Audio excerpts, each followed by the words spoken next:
Rome, an eternal city, a place where every stone tells a story, every street whispers tales of ancient empires, Renaissance glories and Baroque masterpieces. But hidden beneath the grandeur and the charm lies a darker chapter, a time when Rome's historic fabric was torn apart in the name of progress. Welcome to Rome Uncovered, and today we continue to explore the devastating impact of Mussolini's fascist regime on one of Rome's most iconic sites, the Capitoline Hill and its surroundings. In the years that followed Mussolini's rise to power, a systematic scraping away of Rome's history took place. The area around the Capitoline Hill, which had evolved naturally over centuries, became the target of a relentless demolition. This campaign, led by Antonio Muñoz, General Inspector of Antiquities and Fine Arts, aimed to redeem the hill, giving it a new fascist face that aligned with Mussolini's vision for Rome.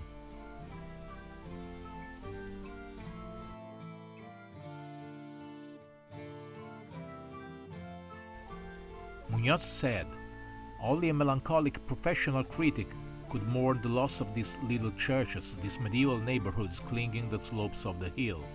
They were nothing but unworthy hovels, a true offense to the beauty and decency in the very heart of Rome." Mussolini and Muñoz's disdain for the historic neighborhoods of Monte Caprino, part of the Capitoline Hill, was clear. Under Muñoz's direction, the ancient winding streets and modest medieval homes were erased, replaced by the imposing Via del Mare, a wide avenue designed to showcase the grandeur of Fascist power. The street, now called Via del Teatro di Marcello, ran a full 30 meters wide, cutting through the heart of ancient Rome, linking the city center to the Bocca della Verità with the Roman temples of ancient Foro Boario.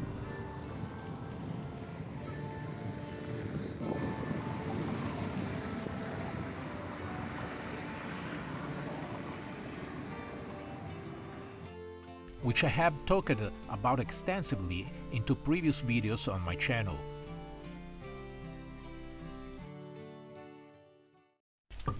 In his fervor, Muñoz envisioned restoring the Capitoline Hill to its original appearance, as he imagined it looked when its rocky cliffs rose above the open plains of the ancient Campus Martius. He dreamed of exposing the solid tufa walls of the Tarpeian rock, a dramatic and ambitious idea, the one he later abandoned upon discovering he had misidentified the rock itself. Muñoz and his team dug nearly 8 meters into the ground, searching for the elusive primal rock of Rome. But when they uncovered ancient remains that didn't align with their plans, they deemed them unworthy and hastily buried them, as will be done later on a larger scale with the construction of Via dell'Impero, the current Via dei Fori Imperiali. Structures that didn't fit into the fascist vision of Rome's history were dismissed as insignificant or valueless. It was an urban planning nightmare, reducing ancient topography to a mere rubble and dismissing layers of history in the pursuit of forced, sanitized narrative. And so, the monuments left standing were stripped of their urban context, like the theater of Marcellus. They all remained, yet not as they once were. What had been a cohesive, living environment was turned into a disjointed museum, a hollow stage set catering to tourists who saw only isolated relics rather than an interconnected urban tapestry. One of the most poignant losses was Piazza Montanara, a vibrant space where Romans gathered, socialized and lived. The square was erased, and with it the lives and stories of its inhabitants. These people were forced out, pushed to the edges of Rome in sprawling, hastily built suburbs. The heart of the city lost its pulse, as its residents were displaced, taking with them the soul that once defined these streets. At the theater of Marcellus, the destruction continued. Work began in 1926 and finished in 1933, ripping apart a medieval house and 16th century structures to cleanse the area around the theater. In the end, the remaining ruins, including the temples of Apollo Ossianus, of which 3 fragments of columns and capitals were the object of anastelosis, and Bellona, gave the landscape the appearance of a bomb site rather than a revered historical location. The sole medieval building left standing, once the Albergo della Catena, was now a solitary survivor, a ghastly relic in an environment unrecognizable from its past. Today the area has come back to life, as it is possible to walk again along the path that connects the theatre of Marcellus with the portico of Ottavia and the ancient Jewish ghetto.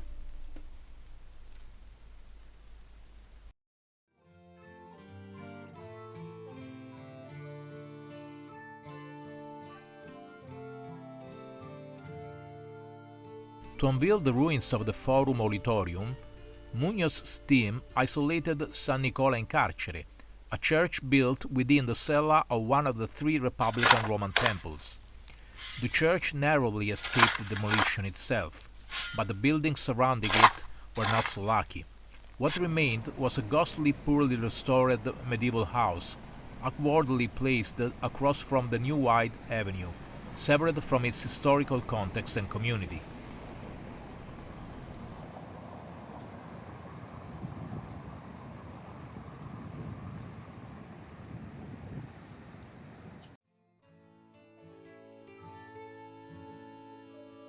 Muñoz said, "The slight sacrifice of demolishing 2 little churches and some modest civil buildings, actually a fascinating series of houses from the 16th and 17th centuries, were compensated by the magnificent view of the Tarpeian Rock." The brutality of Mussolini and Muñoz's archaeological urban planning becomes starkly evident. Centuries-old structures were judged by arbitrary standards, labeled as either worthy or unworthy, and in many cases they were destroyed without a second thought. It was an assault on the very essence of Rome, reducing its intricate urban fabric to a sanitized stage set, its ancient layers paved over with asphalt.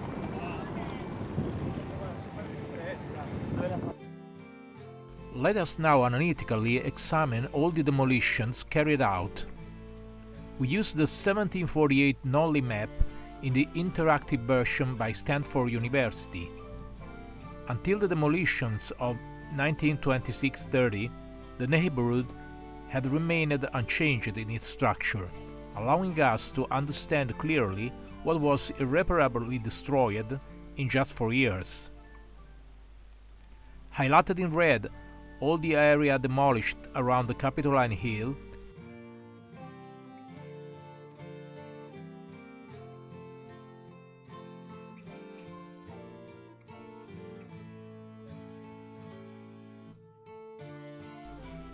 and from Piazza Venezia to Colosseum to build the Via dell'Impero, actually Via dei Fori Imperiali. Let's start from the end of Via Tor de' Specchi, already described in the video How Mussolini Reshaped Rome and Why It Still Matters Today, at the beginning of Via Montanara. Buildings on both sides of Via Montanara had all been demolished, those leaning against the slopes of the Campidoglio, and those on the opposite side that closed one side of Piazza di Santa Maria in Campitelli.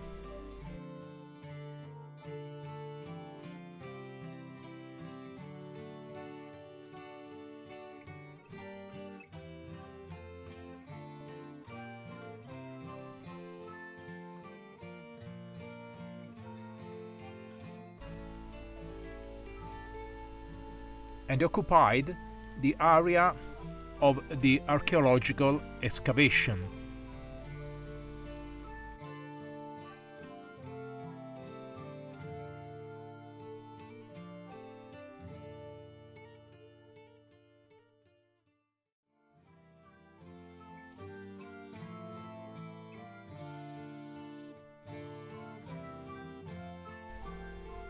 These buildings formed with the carved facade of Teatro di Marcello Via dei Sugherai, that reached the Portico di Ottavia.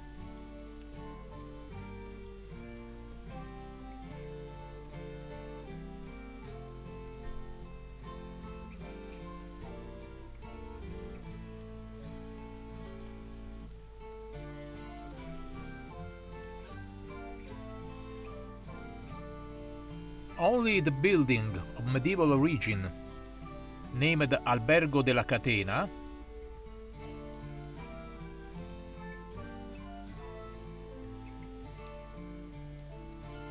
was spared, as it can be seen today, isolated and in an elevated position with respect of the level of the archaeological excavation. Some fragments of columns and Corinthian capitals found during the excavation under the porticos of the Teatro Marcello were used to recompose three-corner columns of the Temple of Apollo. After further excavations in the 19th, the entire area today come back to life and is part of the urban fabric thanks to the controlled opening that allows you to retrace the route towards the Portico di Ottavia.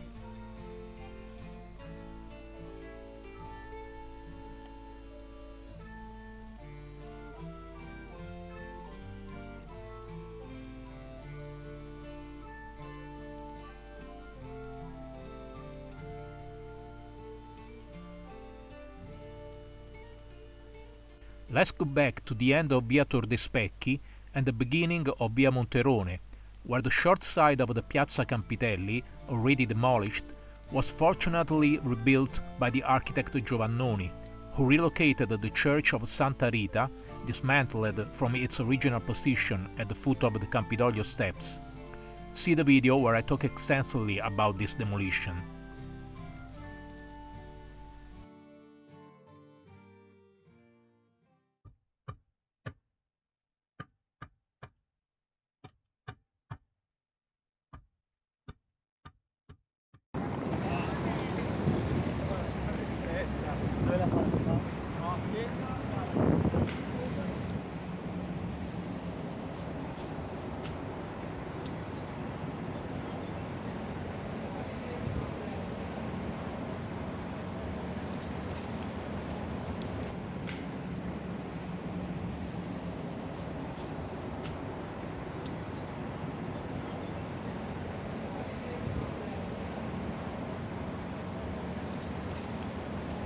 Another building by the Renaissance architect Flaminio Ponzio, also dismantled in 1933 from its original location following the demolitions for Via dei Fori Imperiali, was reassembled to close the short side of Piazza Campitelli.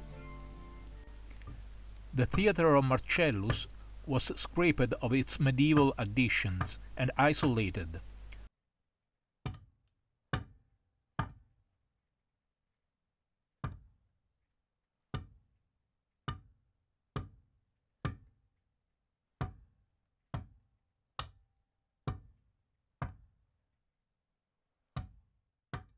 Fortunately, part of the Orsini Palace, built during the Renaissance by the noble Roman family on the ruins of the theatre, designed by the architect Baldassarre Peruzzi, was spared.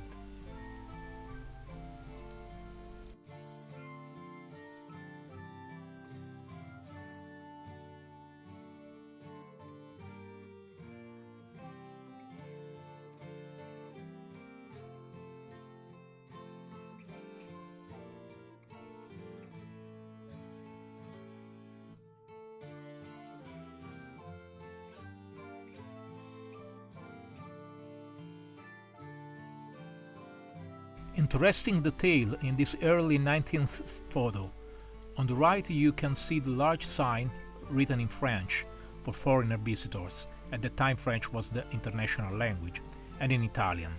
The text reads, "You can visit the remains of the Theatre of Marcellus every day from 9 a.m. until 1 hour before sunset. Entrance at 40 in number." The adjacent Piazza Montanara, one of the most famous popular areas of Rome, a place among other things greatly appreciated by Goethe, was pulverized. To redeem the remains of the ancient Holitorium, The arch and theatre of the Saponari were destroyed.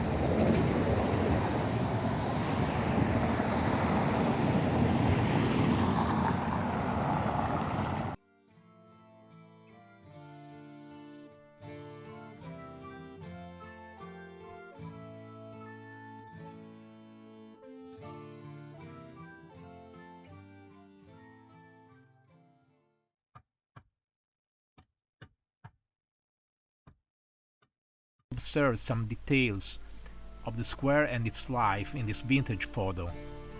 These buildings were in front of the Teatro Marcello, and we see in detail the Roman structures of the Holitorium Forum, Cappelleria, hat shop, the entrance of the building, Ferramenta, hardware shop,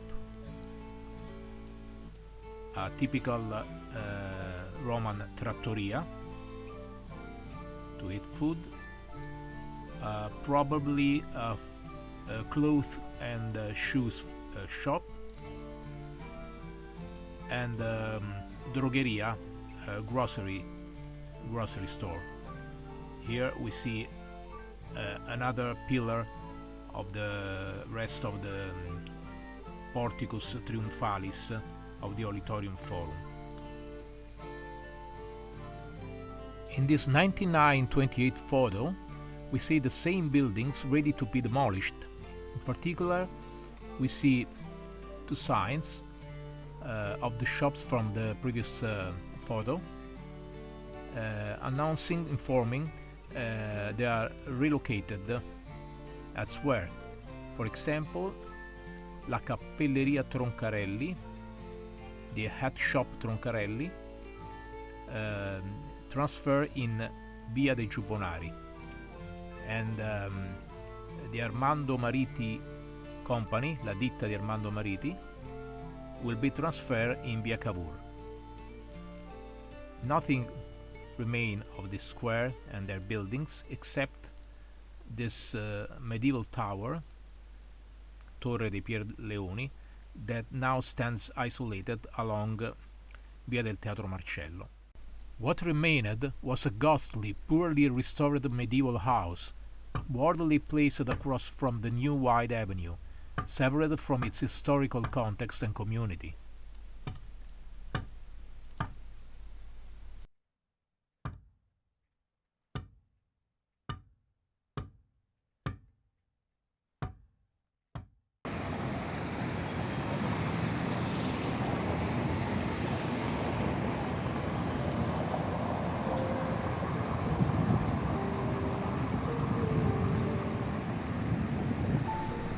The other short side opposite to Piazza Montanara was characterized by the remains of the Teatro Marcello and by a graceful Baroque building that divided Via dei Sugherai and Via Montanara. A medieval building in the same position was already present in a drawing of 1569. And again, between 1929 and 1930, along with the old houses, churches were also demolished. Santa Maria in Vincis on the Campidoglio slopes along Via di Monte Caprino, of medieval origin and rebuilt in the 17th century.